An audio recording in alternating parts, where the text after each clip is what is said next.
మనందరం లేచి నిలబడి దేవుని వాక్యాన్ని చదువుకుందాం. అపోస్తలుడైన పౌలు కొరింథీయులకు రాసిన మొదటి పత్రిక 15వ అధ్యాయం 12వ వచనం నుండి మరి 20వ వచనం వరకు మనం మార్చి చదువుకుందాం.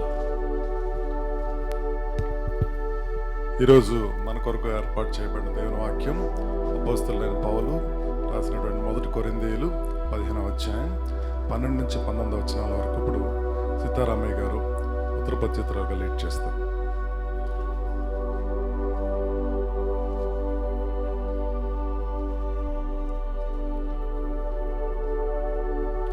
ప్రభు అయిన యేసుక్రీస్తు నామంలో మీ అందరికి మా హృదయపూర్వక వందనాలు.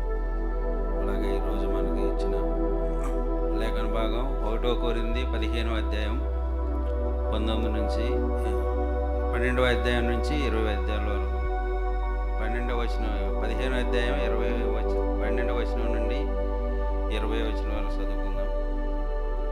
క్రీస్తు మృతులలో నుండి లేపబడి ఉన్నాడని ప్రకటింపబడుచుండగా మీలో కొందరు మృతుల పునరుద్ధానం లేదని ఎట్లు చెప్పుచున్నారు.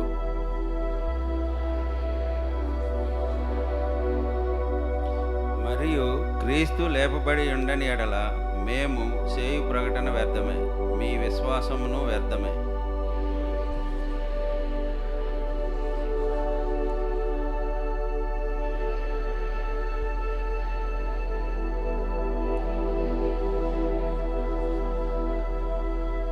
మృతుడు లేపబడని ఎడల క్రీస్తు కూడా లేపబడలేదు.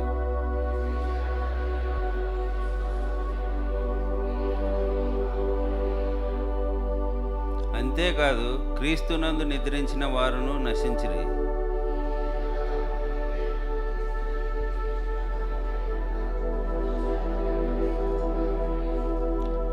అందరం కలిసి చదువుకుందామండి. ఇప్పుడైతే నిద్రించిన వారిలో ప్రథమ ఫలముగా క్రీస్తు మృతుల నుండి లేపబడి ఉన్నాడు. దేవుని వాక్యం దీవించునుగా.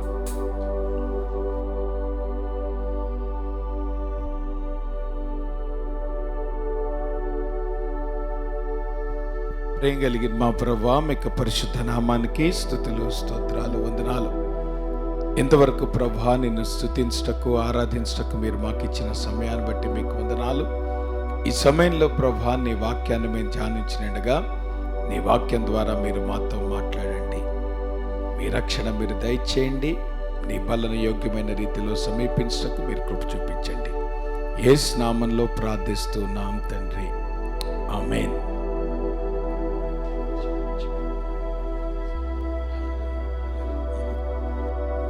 మరి ప్రభు పునరుద్ధానుడైనటువంటి ఆ సందర్భాన్ని జ్ఞాపకం చేసుకుంటూ మీకు అందరికీ ఈస్టర్ శుభాకాంక్ష తెలియజేస్తూ ఉంటున్నాయమ్మా. Happy Easter. గనుక ఈ దినం ప్రభు యొక్క పునరుద్ధానం గురించి మనం కొన్ని విషయాలు ఆలోచించడానికి ప్రయత్నం చేద్దాం. మొట్టమొదటిది గనక మనం ఆలోచించినట్లయితే క్రీస్తు యొక్క పునరుద్ధానం అనేటువంటిది అది చరిత్రాత్మకమైనది. ఇది చరిత్రలో నిర్ధారించబడినటువంటి సత్యం. క్రైస్తవ సత్యం అనేటువంటిది ఒక పురాణ గాథ కాదు, ఇది చరిత్రలో నిర్ధారించబడినటువంటి సత్యం. ఇదే గొల్గొతా శిఖరము నాడు యేసుప్రభువారు ఆయన శుక్రవారం నాడు ఆయన సిలువేయబడ్డాడు. ఆ తర్వాత యేసుప్రభువారు, ఇది మనం దూరం నుండి కనుక గమనిస్తే ఈరోజు ఆ గొల్గొతా శిఖరం అనేటువంటిది, ఆ కపాల ఆకారంలో ఉన్నటువంటి గొల్గొతా శిఖరాన్ని మనం చూస్తాం. ఆ దాని మీద యేసుప్రభువారు ఆయన సిలువేయబడ్డాడు. ఆ తర్వాత ఇది ప్రభు యొక్క తెరవబడినటువంటి సమాధి. మొదటి మానవ చరిత్ర ఏదెను తోటలో ప్రారంభమైంది. అలానే రెండవ మానవుని యొక్క చరిత్ర అనేటువంటిది గెత్సెమనే ఏమంటారు, ఈ యొక్క గార్డెన్ టూంబ్ అంటాం. ఈ గార్డెన్ టూంబ్లో మరి చరిత్ర తిరిగి రాయబడింది.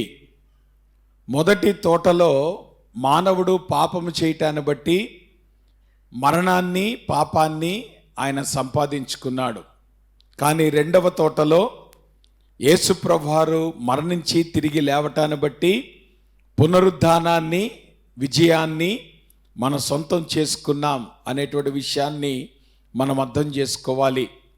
ప్రపంచ మానవ చరిత్రలో ప్రతి మానవుడు కూడా సమాధితో తన జీవితం ముగించబడింది, కానీ యేసు ప్రభు యొక్క జీవితం అది సమాధిని గెలిచి తిరిగి లేచినటువంటి జీవితం గనక ఈరోజు ప్రపంచంలో తెరవబడినటువంటి సమాధి ఏదైనా ఉందా అంటే అది యేసు ప్రభు యొక్క సమాధి అనేటువంటి విషయాన్ని మనం అర్థం చేసుకోవాలి. యేసు ప్రభు వారు తిరిగి లేవటాన్ని బట్టి పునరుద్ధానము అంటే ఏంటో, ఆ పునరుద్ధానం వల్ల వచ్చేటువంటి విజయం ఏంటో, ఒకవేళ పునరుద్ధానము గనక జరిగి ఉండకపోతే మన యొక్క విశ్వాసం అనేటువంటిది ఎంత బలహీనమైనదో ఈ ఉదయకాల సమయంలో దేవుని వాక్యము నుండి మనం నేర్చుకోవటానికి ప్రయత్నం చేద్దాం. ఇది యేసు ప్రభు యొక్క సమాధి లోపలి భాగం. మీరు గనక గమనిస్తే సమాధి లోపలికి వెళ్తే గనక దీనిలో 3 కంపార్ట్మెంట్స్ కనపడతాయి. ఎడం పక్కన ఒక కంపార్ట్మెంట్, దాన్ని చిన్న ఆవరణ కింద చూస్తారు. ఆ ఆవరణలో జనరల్గా ఏమవుతుందంటే చనిపోయినటువంటి వారి కుటుంబాలు అక్కడ కూర్చొని వాళ్ళు రోధించడానికి ఆ ప్లేస్ అనేటువంటిది సెటపాట్ చేయబడింది. ఆ కుడి పక్కన కనుక మనం గమనిస్తే మధ్యలో ఒక పార్టిషన్ ఉంటుంది. ఆ ఒక భాగంలో ఆ యొక్క దేహాన్ని వాళ్ళు సిద్ధపరుస్తారు. ఎందుకంటే యూదులు మనలాగా వాళ్ళు బరియల్ చేయరు. వాళ్ళు దేహానంతటిని కూడా చాలా స్పైసెస్ వేస్తారు, చాలా పర్ఫ్యూమ్స్ వేస్తారు. వీలైనంత వరకు దేహము ఎక్కువ రోజులు ఉండినట్టుగా ప్రిజర్వేటివ్స్ యాడ్ చేసి ఆ తర్వాత చాలా బలమైనటువంటి వస్త్రాలతో దానంతా కూడా చుట్టి ఆ యొక్క శవాన్ని వాళ్ళు ప్రిపేర్ చేస్తారు. కాబట్టి ఒక పక్కన అది ప్రిపేర్ చేసేటువంటి భాగం అయితే ఇంకో పక్కన ప్రిపేర్ చేసినటువంటి ఆ యొక్క శరీరాన్ని వాళ్ళు అక్కడ ఉంచుతారు. సో ఒక రకంగా ఇది ఒక ప్రైవేట్ టూమ్. ఇది జనరల్గా ప్రతి ఒక్కళ్ళు ఈ రకంగా వాళ్ళు సమాధి అనేటువంటి జరగదు. ఎవరైతే రిచ్ పీపుల్ ఉంటారో ఆ రిచ్ పీపుల్ మాత్రమే వాళ్ళు తమ సమాధుల్ని ఈ రకంగా వాళ్ళు ప్రత్యేకంగా తొలిపించుకోవటం అనేటువంటిది జరుగుద్ది. అరిమతయి యోసేపు అనేటువంటి వాడు సన్హెద్రీన్లో చాలా కీలకమైనటువంటి సభ్యుడు. అందుకే ఆ రోజు యేసు ప్రభు యొక్క దేహము అప్పగించబడేటువంటి విషయంలో కానీ వాటన్నిటిలో చాలా చక్కగా పనిచేసినటువంటి వాడు అరిమతయి యోసేపు. అంత మాత్రమే కాదు, తాను ఏదైతే తన కొరకు అతను ధనవంతుడు గనక ప్రత్యేకమైనటువంటి సమాధిని ఏదైతే తాను తొలిపించుకున్నాడో అదే సమాధిని ప్రభుకి ఆయన ఇవ్వటం జరిగింది. ఒక ఆయన జోక్ వేస్తాడు. ఏమంటారంటే, సమాధులు కూడా అరువుకిస్తారా? చెప్పండి. జనరల్గా ఏం అరువుకిస్తారు కదా? డబ్బులు అరువుకిస్తారు, వస్తువులు అరువుకిస్తారు. సమాధులు కూడా అరువుకి ఇవ్వటం ఏంటంటే, అప్పుడు ఆయన అన్నాడు, ఇది టెంపరీ కాబట్టి అరువుకి ఇచ్చాడు. నా మాట మీకు అర్థమవుతుందా? యేసు ప్రభు సమాధి అది టెంపరీ. కేవలం ఆ దేహం ఎన్ని రోజులు ఉంది? ఆ సమాధిలో 3 రోజులు ఉంది. ఇది టెంపరీ గనక ఆయన ఏం చేశాడు? ఆ సమాధిని అరువిచ్చాడు. బట్ ఎనీహౌ, అంటే యేసు ప్రభు యొక్క సమాధి అనేటువంటిది అది ప్రత్యేకంగా అరిమతయి యోసేపు తన కొరకు తొలిపించుకున్నటువంటి ప్రత్యేకమైన సమాధి. చాలా పెద్ద తోట ఇది, గార్డెన్ టూమ్. ఈరోజు కూడా మనం ఇజ్రాయెల్ కనుక విజిట్ చేస్తే ఆ సమాధి పక్కనే వాళ్ళు కమ్యూనియన్ ఇస్తారు. సో ఆ కమ్యూనియన్ సర్వీస్లో పార్టిసిపేట్ చేయటం it is nearly a very good experience.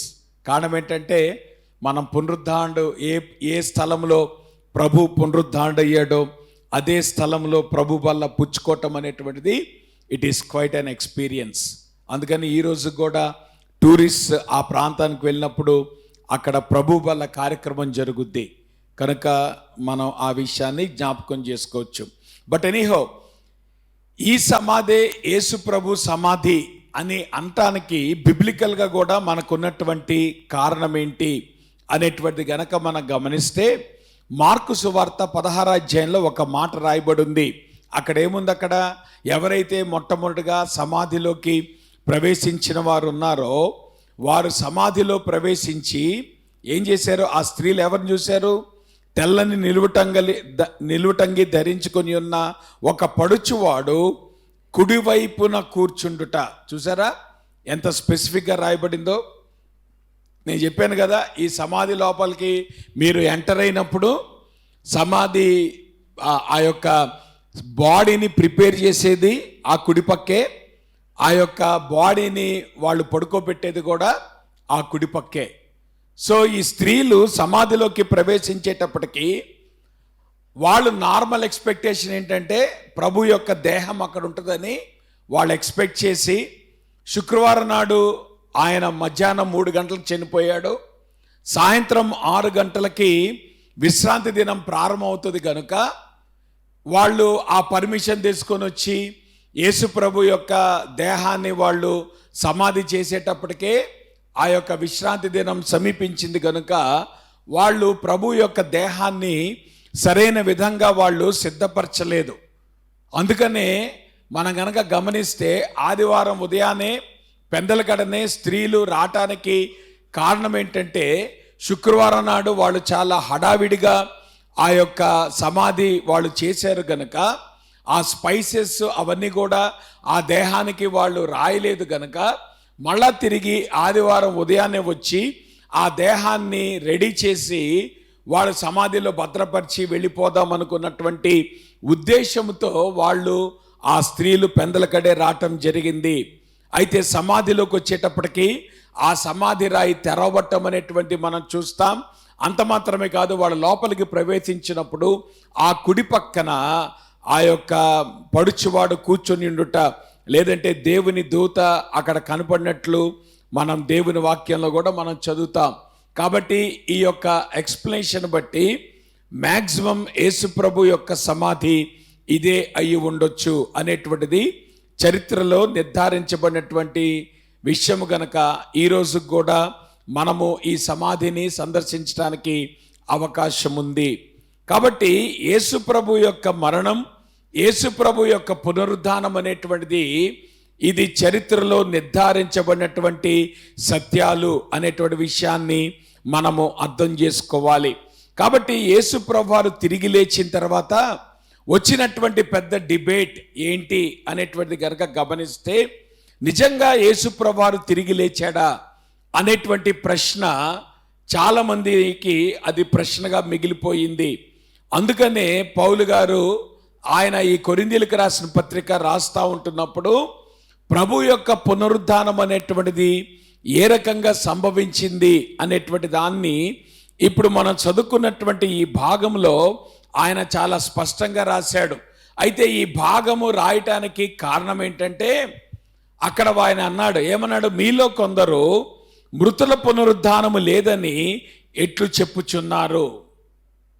So ప్రశ్న ఏంటంటే, పునరుద్ధానం లేదని ఎందుకు అనుకుంటున్నారు? పునరుద్ధానం ఉంది. ఆ పునరుద్ధానంలో మన నిజానికి ఆ 15వ అధ్యాయంలో 20వ వచనంలో ఇందాక మనం చదువుకున్నటువంటి భాగంలో అక్కడ ఏమని రాయబడింది? క్రీస్తే ఆయన ప్రథమ ఫలముగా మృతుల్లో నుండి లేపబడి ఉన్నాడు. He is the fruit of the first resurrection. మొదటి పునరుద్ధానముగా యేసుప్రభు వారు తిరిగి లేచాడు అనేటువంటి విషయాన్ని మనము అర్థం చేసుకోవాలి. ఇక్కడ ఒక రకంగా మనం గమనించినట్లయితే పునరుద్ధానం మీద వారికి ప్రశ్నలు రావటానికి ఒక కారణం ఏంటంటే, వాళ్ళు పెరిగినటువంటి వాతావరణం. మనందరికీ తెలుసు, ప్రపంచ చరిత్రలో 4 ప్రపంచ సామ్రాజ్యాలు ఉన్నాయి. దానిలో 3వ సామ్రాజ్యం గ్రీకు సామ్రాజ్యం. అలెగ్జాండర్ ద గ్రేట్ ఆయన 20 సంవత్సరాలకి చక్రవర్తి అయ్యాడు. 33 సంవత్సరాలకి ఆయన చాలా చిన్న వయసులో చనిపోవటం జరిగింది. అయితే ఆ 13 సంవత్సరాల్లో కూడా చాలా వేగవంతంగా, చాలా స్విఫ్ట్గా ఆయన ప్రపంచాన్ని జయించాడు.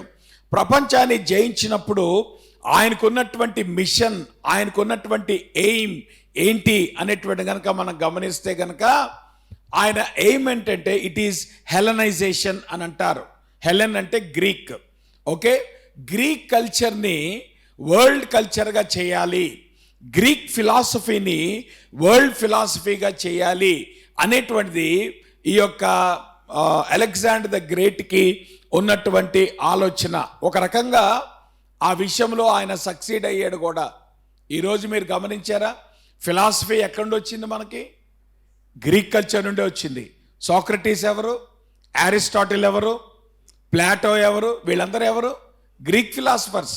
అంటే ఇప్పటికీ 2000 సంవత్సరాల తర్వాత కూడా వాళ్ళ పేర్లు మనము గుర్తు తెచ్చుకుంటున్నామంటే, వాళ్ళు రాసినటువంటి పుస్తకాలు, వాళ్ళు మాట్లాడినటువంటి మాటలు మనం గుర్తు తెచ్చుకుంటున్నామంటే ఎటువంటి ఇన్ఫ్లుయెన్స్ గ్రీక్ సంస్కృతి చేసింది ప్రపంచం మీద అనేటువంటి విషయాన్ని మనం అర్థం చేసుకోవాలి. అందుకనే ఆనాడే కాదు, ఈరోజు కూడా మనం గమనించినట్లయితే ఎడ్యుకేషన్ కానీ, ఫిలాసఫీ కానీ, రిలీజియన్ కానీ, ఈ మూడు కూడా, చదువు కానీ, లేదంటే తత్వము కానీ, లేదంటే మతము కానీ, వీటన్నిటిలో కూడా గ్రీకు సంస్కృతి, గ్రీకు నాగరికత యొక్క ప్రభావం అనేటువంటిది ఈరోజు ప్రపంచంలో మనము గమనిస్తూ ఉంటాం.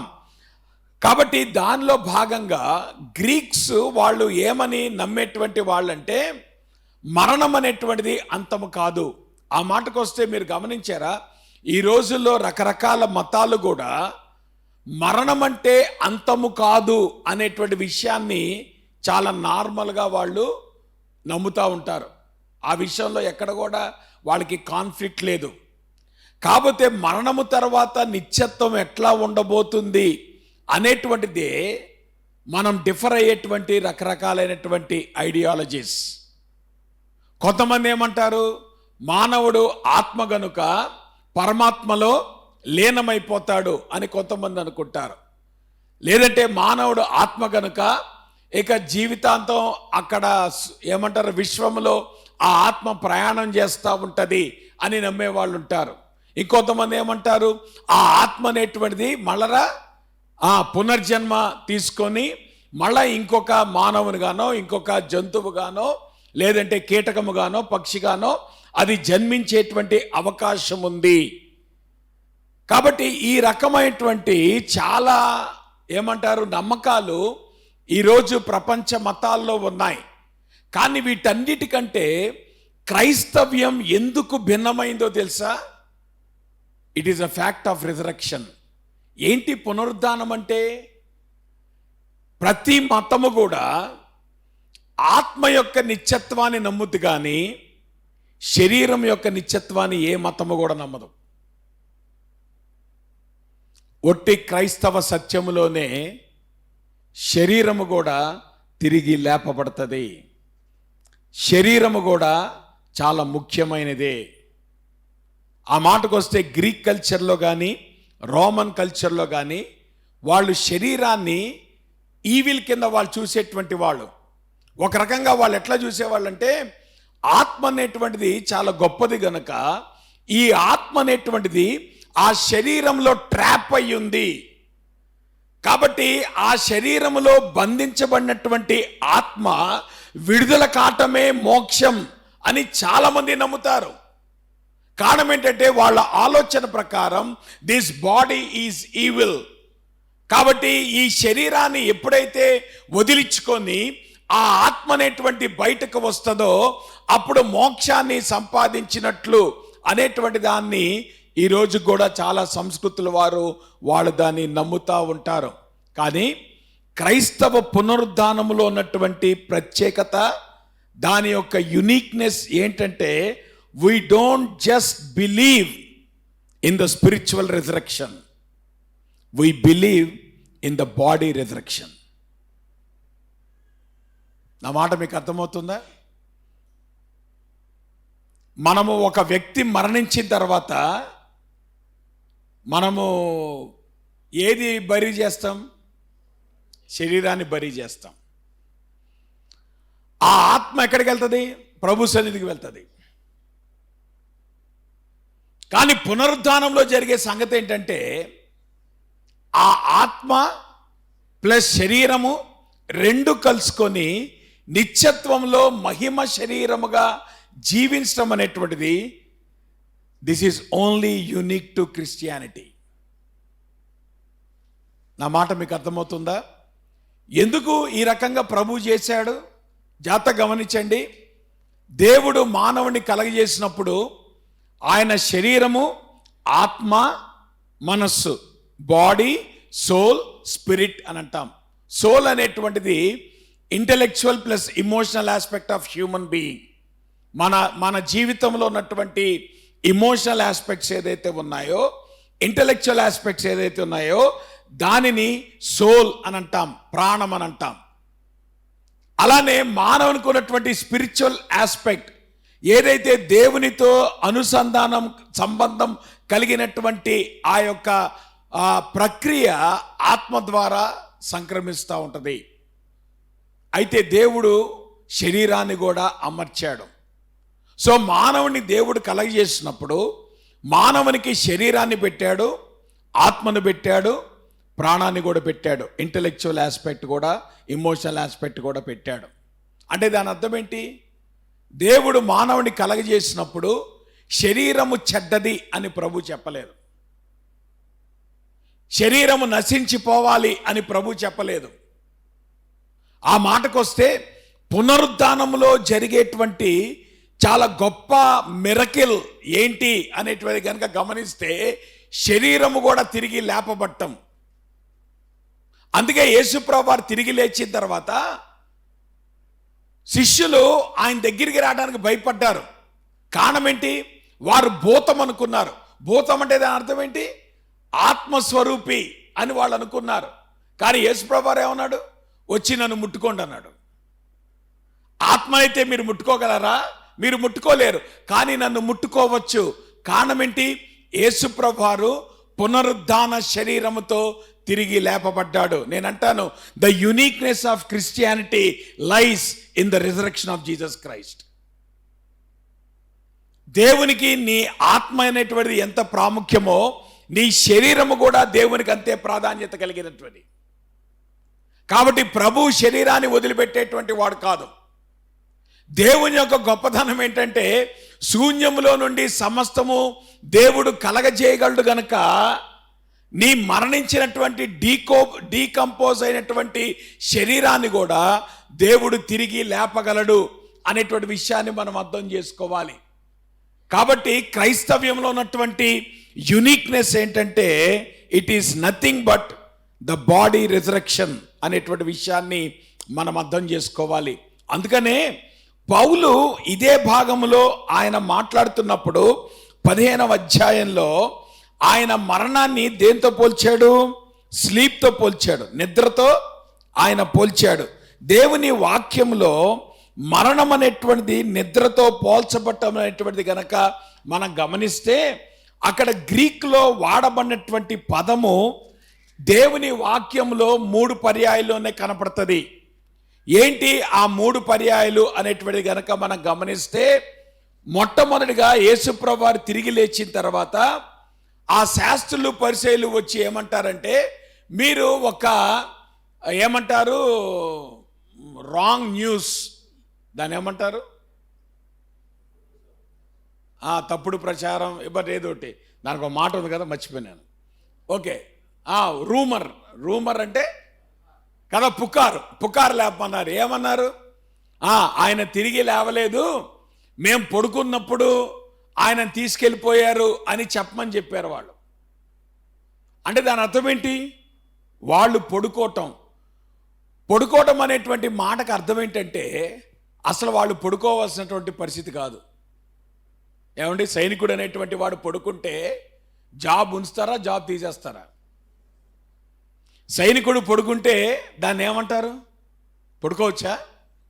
డ్యూటీలో సైనికుడు పడుకోవచ్చా? సో రోమన్ గార్డ్స్ పడుకోవటం అనేటువంటిది అసాధ్యం, అసంభవం. అంటే అర్థం ఏంటి? ఇది జరగాల్సింది కాదు, కానీ జరిగింది అనేటువంటి ప్రక్రియలో వాడబడినటువంటి పదం. రెండో పర్యాయం కనుక మనం గమనిస్తే, యేసుప్రభు వారు గెత్సెమనే తోటలో ఆయన ప్రార్థన చేస్తున్నప్పుడు శిష్యులు ఏం చేశారు? వాళ్ళు భారముతో నిద్రపోతున్నారు. అక్కడ కూడా ఇదే పదం వాడబడింది. దాని అర్థం ఏంటి? యేసుప్రభు వారు ప్రార్థన చేస్తున్నప్పుడు, యేసుప్రభు వారు ప్రార్థన చేయమని శిష్యులను కోరుకున్నప్పుడు వాళ్ళు పడుకోవాల్సింది కాదు. అది పడుకునే సందర్భం కాదు, అది ప్రార్థన చేసే సందర్భం. కాబట్టి ప్రార్థన చేసే సందర్భంలో ఈయన పడుకున్నాడు అనేటువంటి విషయాన్ని తెలియజేసేటువంటి మాట. మూడో పర్యాయం కనుక మనం గమనిస్తే అపోస్తల కార్యాలు 12వ అధ్యాయంలో ఆ మాటను చూస్తాం.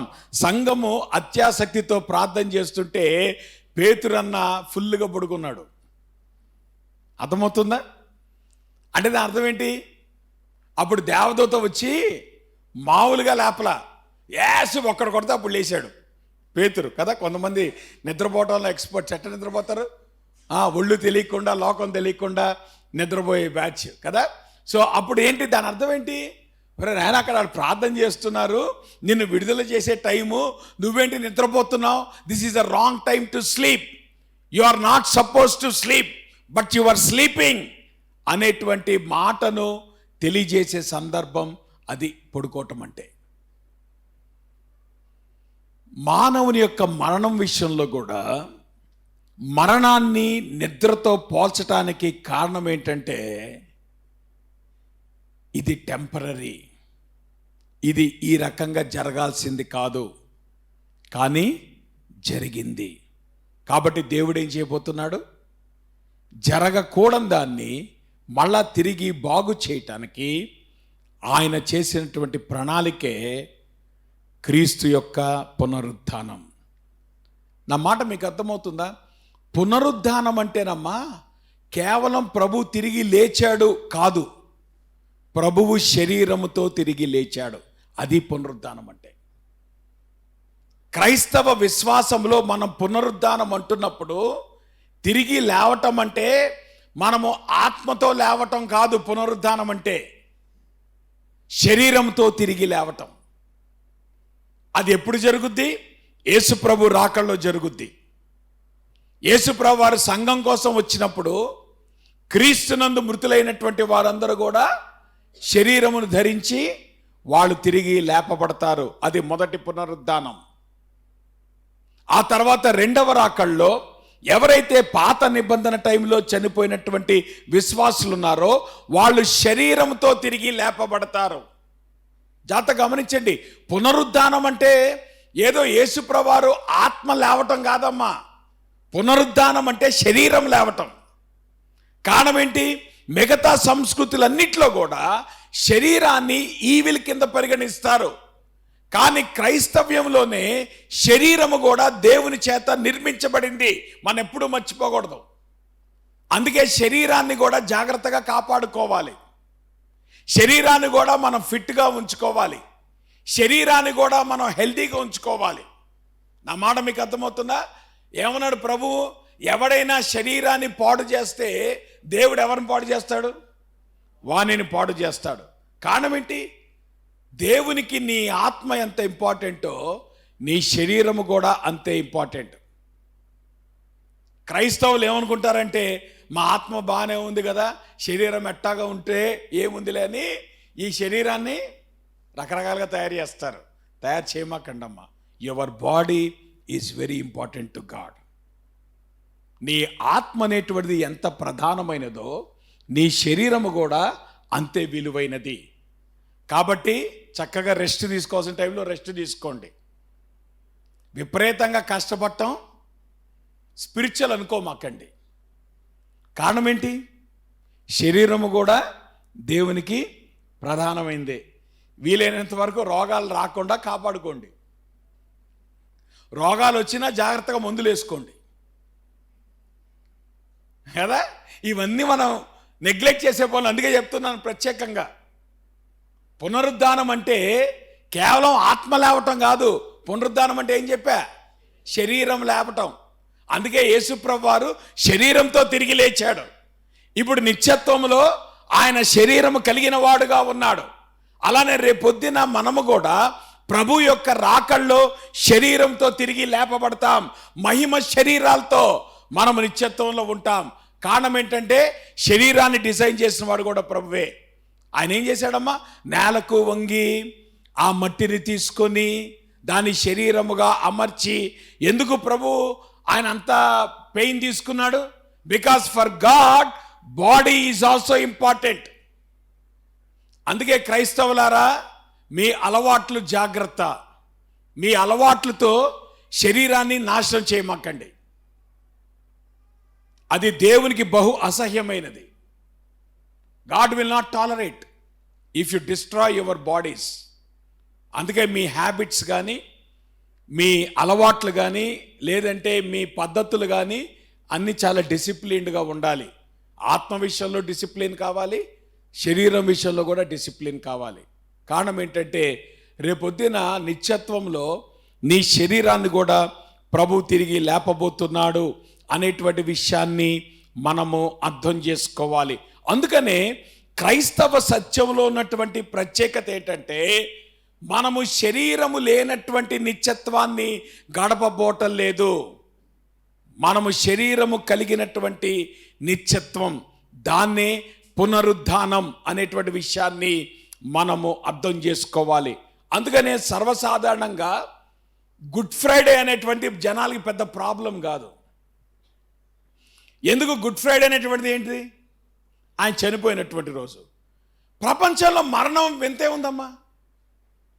యేసు ప్రభు చనిపోయాడు అంటే నమ్మడానికి ఇబ్బంది లేదు. కారణం ఏంటి? Death is very common. So ప్రపంచానికి గుడ్ ఫ్రైడేతో ఇబ్బంది లేదు. కానీ ప్రపంచమంతా కూడా వ్యతిరేకించేది దేన్ని? ఈస్టర్ని. కారణం ఏంటి? ఈ ఈస్టర్ ఎట్లాంటిదో వాళ్ళకి అర్థమే కాదు. అరే మేమేమనుకుంటున్నామంటే శరీరం యొక్క ట్రాప్లో ఉండి ఆత్మ విడిపించబడటం మోక్షం అనుకుంటుంటే కాదు కాదు, నీ శరీరము కూడా విలువైనదే. నీ శరీరాన్ని కూడా దేవుడు నిర్మించాడు. కాబట్టి నీ శరీరాన్ని దేవుడు వదిలిపెట్టాడు. శరీరముతో పాటు నువ్వు తిరిగి లేస్తావు. నీ శరీరము ప్లస్ ఆత్మ, నీ ఇంటలెక్చువల్ క్యాపబిలిటీస్ అన్నీ ఉంటాయి నిత్యత్వంలో. మనమే నిత్యత్వంలో జాంబీస్ లాగా తిరగం. జాంబీస్ అంటే తెలుసా? మనం జాంబీస్ కాదు. మన మైండ్ బ్రహ్మాండంగా పనిచేస్తుంది. అర్థమవుతుందా? మన సెన్సెస్ బ్రహ్మాండంగా పనిచేస్తాయి. మన శరీరం బ్రహ్మాండంగా ఏ ఫిజిక్ అయితే నువ్వు మెయింటైన్ చేస్తున్నావో నిత్యత్వంలో కూడా అదే ఫిజిక్ ఉంటుంది. కొంచెం అటు ఇటుగా షేప్ దేవుడు కొద్దిగా ఏమంటారు, మన పాపంతో ఏదైతే శరీరానికి యాడ్ చేసామో దేవుడు వాటిని తీసేసి ఒరిజినల్ షేప్ ఇస్తాడు. కాబట్టి కంగారు పడమాకండి. అర్థమవుతుందా? సో నిత్యత్వంలో మనం ఎగ్జాక్ట్గా ఇట్లా ఉండం. కొంచెం చిన్న చిన్న మార్పులు. కారణం ఏంటి? మన శరీరాన్ని కొంచెం తగిలించుకున్నాం. మనం ఏది ఈ లోకంలో తగిలించుకున్నాం. కాబట్టి దేవుడు వాటన్నిటిని ట్రిమ్ చేసి ఏ శరీరం అయితే దేవుడు మనకి మన పుట్టుకలో ఫిట్ చేశాడో ఆ శరీరంతో దేవుడు నిత్యత్వంలో మనల్ని ఉంచబోతున్నాడు. సో ఆబ్వియస్గా పరలోకం వెళ్ళగానే మనం పొడుగైపోం. అర్థమవుతుందా? పరలోకం వెళ్ళగానే ఈ లోకంలో పొట్టిగా ఉన్న వారులారా పరలోకంలో కూడా మన పొట్టిగానే ఉంటారు. ఈ లోకంలో పొడుగ్గా ఉన్న వారులారా పరలోకంలో కూడా. కారణం ఏంటంటే నీ శరీరం మారదు. Your body will remain like that. క్రైస్తవ సత్యంలో ఉన్నటువంటి ప్రత్యేకత అదమ్మా. God has designed your body. అందుకే శరీరాన్ని మనం ఎప్పుడూ తృణీకరించకూడదు కదా. నేను ఎందుకు నల్లగా ఉన్నాను, నేను ఎందుకు తెల్లగా ఉన్నాను అని ఎప్పుడూ తృణీకరించకూడదు. కారణం ఏంటంటే నీ శరీరాన్ని అమర్చినవాడు దేవుడు. నేను ఎందుకు లావుగా ఉన్నాను, నేను ఎందుకు సన్నగా ఉన్నాను, ఈ రకమైనది మనము ద్వేషించడానికి వీల్లేదు. It is against the word of God. కారణం ఏంటి? నీ శరీరాన్ని దేవుడు డిజైన్ చేసింది నిత్యత్వం కొరకు. కాడి శరీరంతో ఎంతకాలం ఉండాలి? అదేంటి పాస్టర్ గారు ఇక్కడితో అయిపోద్ది అనుకోమాకండి. పర్లోకి వెళ్ళగానే మీరంతా బ్రైట్ అయిపోతారు అనుకోమాకండి. అర్థమవుతున్నా? పర్లోకి వెళ్ళగానే పెద్ద పెద్ద బ్యూటీ వచ్చేస్తుంది అనుకోమాకండి. మీ బ్యూటీనే ఒరిజినల్ బ్యూటీ ఉంటుంది పరలోకంలో. అర్థమవుతుందా? పాపము లేనటువంటి ఒరిజినల్ బ్యూటీ ఉంటుంది పరలోకంలో. కారణం ఏంటంటే మన శరీరాన్ని కూడా దేవుడు లేపుతాడు. అందుకనే గుడ్ ఫ్రైడేతో ఎవరికి ప్రాబ్లం లేదు. కారణం ఏంటంటే ప్రభు చనిపోయినటువంటి దినం. కానీ ఈస్టర్ అనేటువంటిది అది ఎవరు కూడా నమ్మటానికి ఇష్టపట్టలేదు. అందుకనే పౌలు గారు ఈ భాగంలో ఈస్టర్ గనక లేకపోతే జరిగే ప్రమాదాలు ఏంటి అనేటువంటివి 3 ప్రమాదాలు మాట్లాడతాడు. ఆ 3 ప్రమాదాలు మనం ధ్యానం చేసి మనం ముగించుకోబోతున్నాం. ఆ మాటకు వస్తే ఈ 15వ అధ్యాయం అంతట్లో కూడా అట్లీస్ట్ 7 times ఆయన ఇఫ్ అనేటువంటి వర్డ్ వాడతాడు. ఇఫ్ కండిషన్ అంటాం. ఒకవేళ ఇది జరిగితే, లేదంటే ఇది జరగకపోతే దానివల్ల వచ్చేటువంటి పర్యవసానాలు ఏంటి అనేటువంటి దాన్ని మాట్లాడతాడు. కాబట్టి ఇప్పుడు మనం చదువుకున్నటువంటి ఈ భాగంలో పాల్ అడ్రస్ చేసేటువంటి మెయిన్ క్వశ్చన్ ఏంటంటే, what if Easter was not there? మీకు అర్థమైందా? ఇప్పుడు ఈస్టర్ అంటే కేవలం ఆత్మ లేవటం కాదు, ఆత్మ ప్లస్ శరీరం, నిత్యత్వంలో మన శరీరం ప్లస్ ఆత్మ రెండు కూడా యాస్టీస్గా దేవుని సన్నిధిలో ఉండబోతూ ఉంటున్నాయి. కాకపోతే ఈ ఫిజికల్ బాడీకిను గ్లోరియస్ బాడీకి చాలా తేడాలు ఉన్నాయి. అర్థమైందా? ఫిజికల్ బాడీ అయితే గోడలోండి మనం బయటికి వెళ్ళలేం, కానీ గ్లోరియస్ బాడీ అయితే గోడలోండి కూడా వచ్చేస్తుంది. ఫిజికల్ బాడీ అయితే మనం ఎగరలేం, కానీ గ్లోరియస్ బాడీ అయితే ఏ డైరెక్షన్ అయినా వెళ్ళగలదు. అందుకే గ్లోరియస్ బాడీకి లిఫ్ట్ అక్కర్లే. దేవునికి స్తోత్రం. లిఫ్ట్ ఉండాలంటే ఎట్లా కుదురుతుందండి? మీకు అర్థమవుతుందా? యెరూషలేము పట్టణం యొక్క విస్తీర్ణం ఎంతో తెలుసా మీకు? అది పెద్ద భవనం. ఎంత భవనం అని చెప్పాడు? 1400 మైళ్ళు పొడుగు, 1400 మైళ్ళు వెడల్పు, 1400 మైళ్ళు ఎత్తు ఆ బిల్డింగ్, నూతన యెరూషలేము. మన ఇటరెంటి దేంట్లో ఉండబోతున్నాం? ఆ నూతన యెరూషలేము ఉండబోతున్నాం. దాని నిడివి ఎంత? 1400 మైళ్ళు నడవాలంటే ఎట్లా ఉండదు చెప్పండి ఇప్పుడు.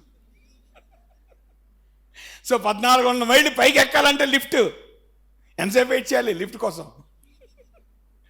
దేవుడు ఏం చేశాడు?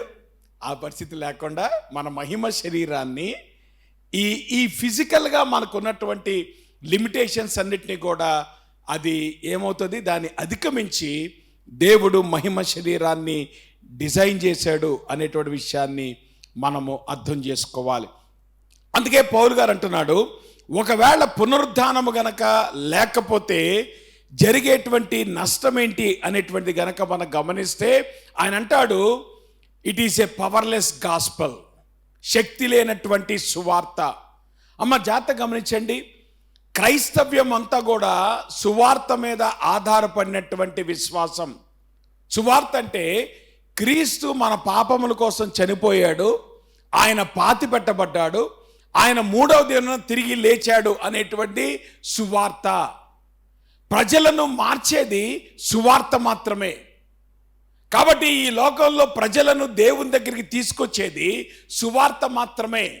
కాబట్టి ఈ సువార్త ఎటువంటిదంటే, పౌలు గారు రోమిలికి రాసిన పత్రికలో ఏమన్నాడు? రక్షణ కలుగ చేయుటకు అది దేవుని శక్తి అయి ఉన్నది. దాని అర్థం ఏంటి? మానవుణ్ణి నిత్య నాశము నుండి విడిపించేటువంటి శక్తి ఎవరికుంది? సువార్తకుంది. It is a gospel which has the power to release you. నిత్యత్వంలో ఉన్నటువంటి భయంకరమైన నరకము నుండి, శాపము నుండి, పాపము నుండి తప్పించేటువంటి శక్తి సువార్తకుంది.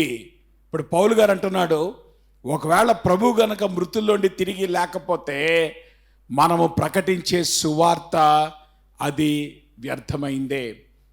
ఆ మాటకు వస్తే పౌలు గారు చాలా స్పష్టంగా యేసు ప్రభువారు తిరిగి లేచాడు అనేటువంటి విషయాన్ని ఆయన మాట్లాడుతున్నాడు. మొదటి 8 వచనాల్లో మనం 12వ వచనం చదువుకున్నాం. మొదటి 8 వచనాల్లో ఆయన దేని గురించి మాట్లాడాడు? యేసు ప్రభువారు పునరుద్ధానుడయ్యాడు అనేటువంటిది అది సత్యం. కారణం ఏంటి? యేసు ప్రభువారు తిరిగి లేచిన తర్వాత చాలా స్పష్టంగా 40 దినాలు ప్రజల మధ్యలో సంచరించాడు. 40 దినాలు అనేక పర్యాయాలు వారికి కనబడ్డాడు. అక్కడ ఏమన్నాడు? ఆయన కేఫాకును అంటే పేతురుకి, తర్వాత 12 కనపడాను. అటు పిమ్మట 500కు ఎక్కువైన సహోదరులకు ఒక్క సమయం అందే కనపడాను. దాని అర్థం ఏంటి? యేసు ప్రభువారి సీక్రెట్ రిజరెక్షన్ కాదు. ఆ మాటకు వస్తే పౌలు ఈ మాటలు రాస్తున్నప్పుడు యేసు ప్రభువారు తిరిగి లేచాడు అనేటువంటి సత్యాన్ని చాలా మంది చూడగలిగారు. కారణం ఏంటంటే ఆయన తిరిగి లేచిన తర్వాత దాదాపు 40 దినాలు ఆయన ఈ భూమి మీద సంచరించాడు. 40 దినాల తర్వాత ఆయన పరలోకానికి ఆరోహణమయ్యాడు. దాని అర్థం ఏంటి? యేసు ప్రభువారి యొక్క పునరుద్ధానం అనేటువంటిది ఎవరో చెప్పగా మనం విన్నది కాదు. ఆయన ప్రత్యక్షంగా అనేక మందికి ఆయన కనబడ్డాడు అనేటువంటి విషయాన్ని మనము అర్థం చేసుకోవాలి. కనుక ఈ సువార్త అనేటువంటిది ఎందుకు శక్తి కలదంటే యేసుప్రభువారు తిరిగి లేచాడు కాబట్టి, యేసుప్రభువారు తిరిగి లేచి అనేక మందికి తాను కనపరుచుకున్నాడు కాబట్టే ఈ సువార్తకు ఉన్నటువంటి శక్తి ఏంటంటే మన జీవితాల్ని మార్చగలిగినటువంటి శక్తి ఈ సువార్తకు మాత్రమే ఉంది.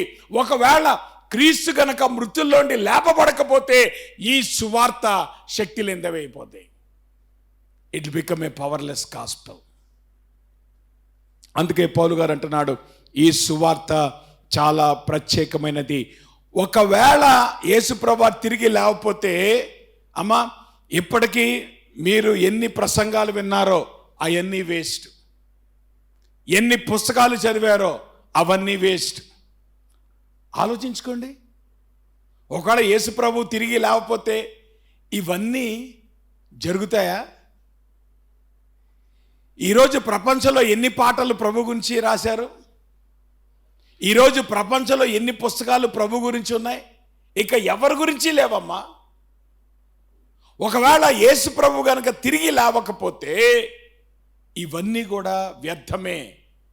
మేము ప్రకటించిన సువార్త వ్యర్థమే, మీరు ఉంచినటువంటి విశ్వాసము వ్యర్థమే అనేటువంటి విషయాన్ని అక్కడ చాలా స్పష్టంగా పౌలు గారు తెలియజేస్తూ ఉంటున్నాడు.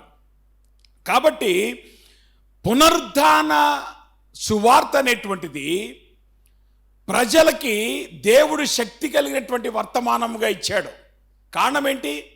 ఈ శక్తి కలిగినటువంటి వర్తమానము అది ప్రకటించబడాలి. ప్రకటించబడినటువంటి ఆ శక్తి కలిగినటువంటి వర్తమానము ప్రజలు నమ్మగలగాలి.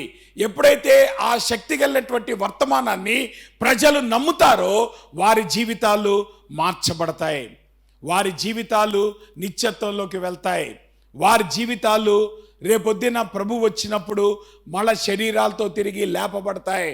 అంత మాత్రమే కాదు, నిత్యత్వము ప్రభువుతో యుగయుగాలు సంతోషంగా ఉండటానికి దేవుడు మనకిచ్చినటువంటి ఏకైక మార్గం శక్తి కలిగిన సువార్త వర్తమానం.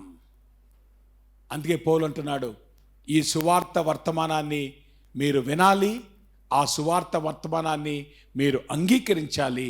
ఎప్పుడైతే యేసుప్రభువారు ఆయన దేవుడనే సత్యాన్ని మీరు తెలుసుకుంటారో, ఎప్పుడైతే యేసుప్రభువారు ఆయన తిరిగి లేచాడు శరీరముతో అనేటువంటి విషయాన్ని మీరు తెలుసుకుంటారో, ఎప్పుడైతే ఆ సత్యాన్ని మీరు నమ్ముతారో మనందరి జీవితాల్లో కూడా గొప్ప మార్పు తీసుకురాగలిగినటువంటి శక్తి ఆ సువార్తకుంది.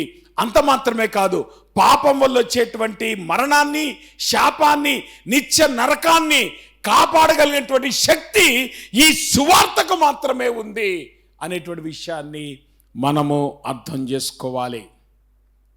రెండోది ఏమంటున్నాడు? క్రీస్తు లేపబడని ఎడల మీ విశ్వాసము వ్యర్థమే, మీరింకను మీ పాపములోనే ఉన్నారు. అమ్మ జాగ్రత్తగా గమనించండి. ఈరోజు యేసు ప్రభు మనకు ఎందుకు కావాలి? ఈ ప్రశ్న చాలా ప్రాముఖ్యమైంది. చాలామంది ఈ లోకంలో దేవుడు ఎందుకు కావాలంటే మన కోరికలు తీర్చడానికి అని అనుకుంటారు, మన అవసరతలు తీర్చడానికి దేవుడు కావాలనుకుంటారు, మన సమస్యలు తీర్చడానికి దేవుడు కావాలనుకుంటారు. నిజమే, దేవుడు మన కోరికలు తీర్చగలడు, దేవుడు మన సమస్యలు తీర్చగలడు. కానీ అసలు సమస్య మనకి ఈ జీవన సంబంధమైనటువంటి సమస్యలు కాదు. ఈ లోకంలో పుట్టిన మనం అందరం కూడా మనకందరికీ ఉన్నటువంటి ఒక కామన్ ప్రాబ్లం ఏంటంటే మనమందరము పాపం చేస్తున్నాం, మనమందరం తప్పు చేస్తున్నాం. దేవుడు పరిశుద్ధుడు గనుక ఆ పాపము నుండి విడిపించబడకుండా మనము దేవుణ్ణి చేరుకోవటం అసాధ్యం. కాబట్టే యేసుప్రభు ఈ లోకంలోకి వచ్చాడు. యేసుప్రభు ఈ లోకంలోకి వచ్చింది ఆయన ఆహారాన్ని పంచిపెట్టడానికి కాదు, ఆహారం పంచిపెట్టాడు. యేసుప్రభు ఈ లోకంలోకి వచ్చింది రోగగ్రస్తుల్ని స్వస్థపరచడం కోసం కాదు, ఆయన రోగగ్రస్తుని కూడా స్వస్థపరిచాడు. యేసుప్రభు ఈ లోకంలోకి వచ్చింది కేవలం దేవుని సువార్తను ప్రకటించడానికి కాదు, ఆయన దేవుని సువార్త కూడా ప్రకటించాడు. అన్నిటికంటే ప్రాముఖ్యమైంది ఆయన మన పాపాలు క్షమించబడటం కోసం యేసుప్రభువారు మన కోసం మరణించడానికి ఈ లోకంలోకి వచ్చాడు. అదే సువార్త. ఆ సువార్త గనక లేకపోతే పాప క్షమాపణ లేదు. అమ్మా, పాప క్షమాపణ లేకపోతే ఏమవుతుంది? నిత్య నరకం. అందుకే ఒక రకంగా మనం అర్థం చేసుకోవాలంటేనమ్మా, ఈస్టర్ అనేటువంటిది దేవుడు గుడ్ ఫ్రైడేకి ఆమెన్ అన్నాడు గనక ఈస్టర్ సంభవించింది. యేసు ప్రభువారు ఆయన పాపరహితుడిగా, పాపం లేనివాడుగా, ఆయన జన్మలో పాపం లేదు, ఆయన జీవితంలో పాపం లేదు గనక, ఆయన మరణించినప్పటికీ ఆయన తిరిగి లేచాడు గనుక యేసు ప్రభువారి యొక్క బలియాగాన్ని దేవుడు అంగీకరించాడు గనుకనే ఈస్టర్ సంభవించింది. యేసు ప్రభువారు తిరిగి లేచాడంటే దానికి కారణం ఏంటంటే, యేసు ప్రభువారు మన పాపాల కోసం ఏదైతే బలియాగాన్ని ఆయన సమర్పించుకున్నాడో ఆ బలియాగాన్ని దేవుడు అంగీకరించాడు కనుకనే యేసు ప్రభువారు 3వ దినమున తిరిగి లేవగలిగాడు. అంటే ఒక అర్థం ఏంటంటే, it is God's approval of Good Friday. Easter is God's approval of Good Friday. దేవుడు ఆయన గుడ్ ఫ్రైడేని అంగీకరించాడు. యేసు ప్రభువారు మన పాపాల కోసం చనిపోవడానికి అర్హుడు అనే సత్యాన్ని దేవుడు అంగీకరించాడు. యేసు ప్రభువారు మన పాపముల పక్షంగా ఆయన ఏదైతే బలియాగం చేశాడో ఆ బలియాగాన్ని ప్రభు అంగీకరించాడు. అందుకనే ప్రభువు దానికి సమ్మతించి 3వ దినమున ప్రభువుని తిరిగి లేపాడు. కాబట్టే ఈస్టర్ అనేటువంటి సంభవించిందంటే దానికి కారణం యేసు ప్రభు యొక్క బలియాగాన్ని దేవుడు అంగీకరించాడు. కాబట్టే ఈరోజు మన పాపాలు క్షమించబడతాయి. ఒకవేళ యేసు ప్రభు గారిని తిరిగి లేవకపోతే మనం మన పాపాల్లోనే బతకాలి. మన పాపంలోనే బతికితే వచ్చే పర్యావసానం ఏంటి? శాపము, మరణము, నిత్య నరకం. కానీ ఈస్టర్ అనేటువంటిది ప్రభు ఏం చేశాడు? మనల్ని ఆ శాపము నుండి ఆయన విడిపించాడు అనేటువంటి విషయాన్ని మనం అర్థం చేసుకోవాలి. అంత మాత్రమే కాదు, ఒకవేళ యేసు ప్రభు తిరిగి లేవకపోతే మన జీవితం ఇట్స్ ఎ వేస్ట్ లైఫ్. ఏమన్నా ఇక్కడ పౌలు గారు, ఈ జీవిత కాలం మట్టుకే మనము క్రీస్తునందు నిరీక్షించు వారమైన యెడల మనుషులందరికంటే దౌర్భాగ్యులమై ఉందమో. It's a wasteful life. జాగ్రత్త గమనించండి. ఊరికే మాట వరుసకి ఆర్గ్యుమెంట్స్ గనక ఇట్లా అనుకున్నాం అనుకోండి, ఒకవేళ ఈ లోకంలో క్రైస్తవుడు దేవుని కొరకు ఈ లోకంలో జీవించడాన్ని బట్టి మరణించిన తర్వాత తాను ఏదైతే నమ్మాడో అది తప్పు అని తేలిందనుకోండి, ప్రమాదం ఏమనుందా? ప్రమాదం ఏమనుందా? ఏమీ లేదు. You are not going to lose anything. అదే నువ్వు ప్రభువుని అంగీకరించకుండా నువ్వు చనిపోయావనుకో, నువ్వు ఏదైతే నీ జీవితంలో నువ్వు నమ్ముతా వచ్చావో అది తప్పు అనేటువంటి సంగతి నీకు అర్థమైన రోజున అది ఎంత భయంకరం. You are going to lose everything in life. నా మాట మీకు అర్థమవుతుందమ్మా?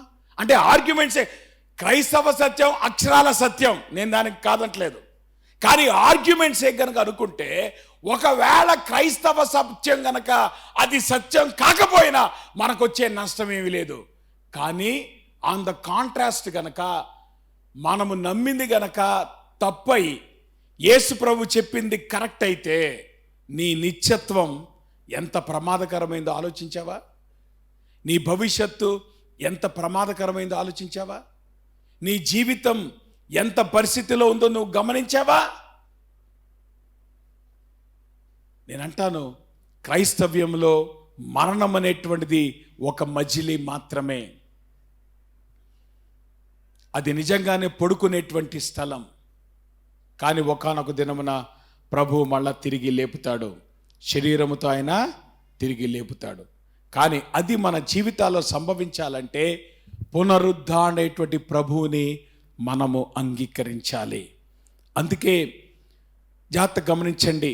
యేసు ప్రభువారు కనుక తిరిగి లేవకపోతే మన జీవితానికి ఒక ఉద్దేశం ఉండదు. యేసు ప్రభువారు కనుక తిరిగి లేవకపోతే మన పాపాలకి క్షమాపణ ఉండదు. యేసు ప్రభువారు కనుక తిరిగి లేవకపోతే మన మరణము నుండి విమోచన లేదు. యేసు ప్రభువారు కనుక తిరిగి లేవకపోతే మన జీవితాంతం దేవుని కొరకు మనం కష్టపడి జీవించేది అంతా కూడా వ్యర్థమే. కానీ ఉదయకాల సమయంలో శుభవార్త ఏంటో తెలుసా? యేసు ప్రభు తిరిగి లేచాడు. దేవునికి స్తోత్రం. యేసు ప్రభు తిరిగి లేచాడు. యేసు ప్రభు వారి శరీరంతో తిరిగి లేచాడు కనుకనే మన జీవితాలకు ఉద్దేశం ఉంది. యేసు ప్రభు వారు తిరిగి లేచాడు కనుకనే మనకి పాప క్షమాపణ ఉంది. యేసు ప్రభు వారు తిరిగి లేచాడు కనుకనే మనకి శాపం నుండి విమోచన ఉంది. యేసు ప్రభు వారు తిరిగి లేచాడు కనుకనే ఈ లోకంలో మనం ప్రభు కొరకు చేసే ప్రతి దాని కూడా విలువ ఉంది. ఒకానొక దినమున ప్రభు ఆయన ఆ యొక్క జీతాన్ని మనకివ్వబోతున్నాడు అనేటువంటి విషయాన్ని అంగీకరించినప్పుడు ఉదయకాల సమయంలో ప్రార్థన చేసుకుందాం. రండి, తలలు వంచండి. దేవుని వాక్యపు వెలుగులో మన జీవితాలు పరిశీలించుకుందాం. ప్రభు యొక్క పునరుద్ధానం ఎంత ప్రత్యేకమైనదో అది మనం గమనిస్తూ ఉంటున్నప్పుడు దేవుని వాక్యపు వెలుగులో మన జీవితాలు సరిచూసుకుందాం. ఉదయకాల సమయంలో సూటిగా ఒక ప్రశ్న. 2000 సంవత్సరాల క్రితం ఈ లోకంలోకి మన పాపం నిమిత్తమై వచ్చి మన పాపమును పరిహరించి తిరిగి లేచినటువంటి ప్రభువుని ఉదయకాల సమయంలో నువ్వు అంగీకరించావా? అమ్మా అది తీసేయాలి, ఎక్కువ వద్దు.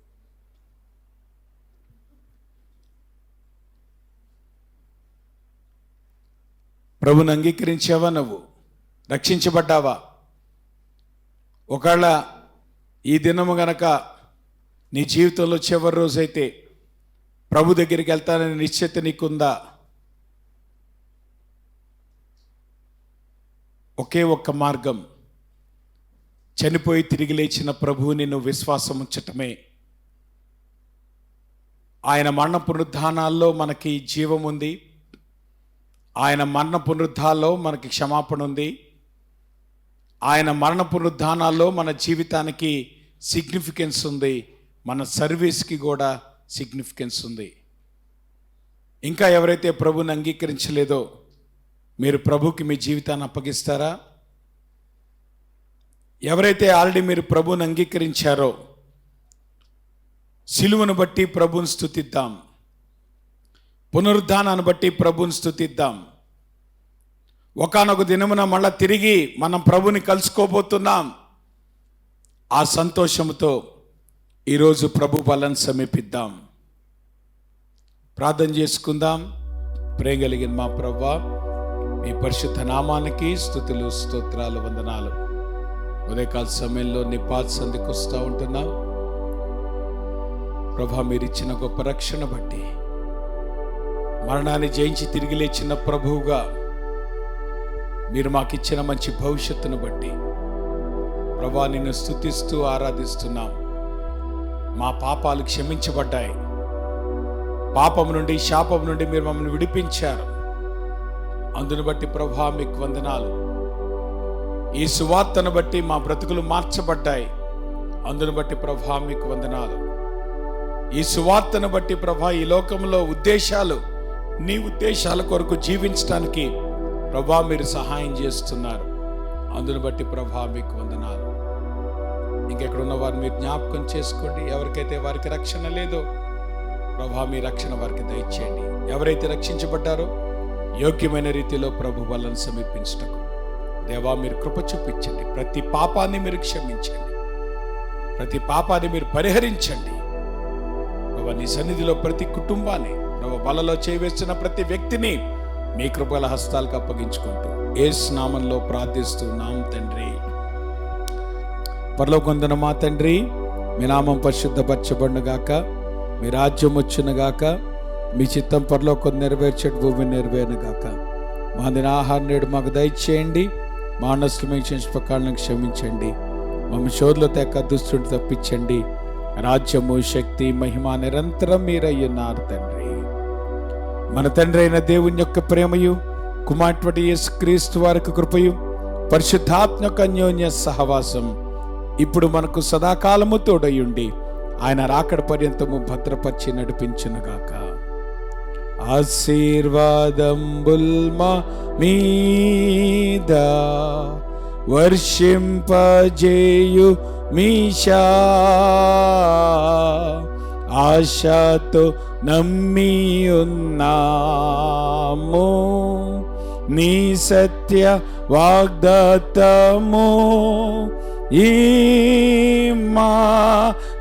మీద కృమ్మారించుము దేవా, క్రమ్మార ప్రేమ వర్షాంబుల్ కృమ్మారించుము దేవా.